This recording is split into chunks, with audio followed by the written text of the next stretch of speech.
DSWD hingusgan ang pagpatuman sa DJ Television sa pagproseso sa ayuda subay sa nahitabong insidente sa Mandawi City. Nga usa ka inahan ang namatay samtang naglinyas validation alang sa ayuda ni adto mga nabiktima sa Bagyong Tino. Detalye sa report sa Ronato kini pinagi sa pagpamati ni katropang Crystal Joy Feller. Live report.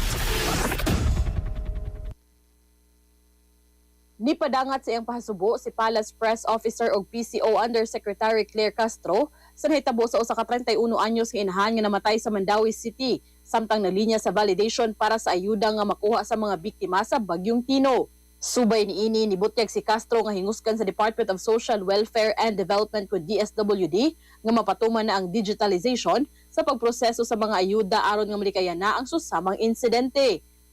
Giangkon sa Undersecretary nga sa pagkakaron, aduna pay na sinating problema sa pagpatuman niini tungod kay dili man permanenteng benepisyaryo sa ayuda ang mga mabiktima sa katalagman ug dili susama sa 4-piece beneficiaries.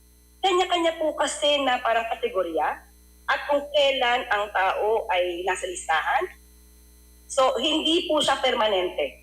Unlike po yung 4-piece beneficiaries na nandiyan na. So, doon lang po nagkakaroon ng issue kung paano aandar yung digitalization natin, yung e-wallet natin. Dahil iba-iba nga po ang mga beneficiaryo. Samtang pahimang nausab niya sa mga benepisyaryo nga kung adunay gipamati sa lawas, magpada na lang og representante nga mokuha sa ayuda basta aduna lang ipada ang authorization letter og photocopy sa valid ID.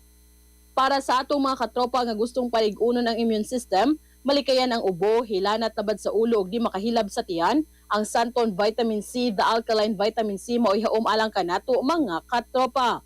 Alang sa nagkayusang Pilipino para sa Pilipinas, kininyong katropa Crystal Joy Feller, XFM News. XFM report.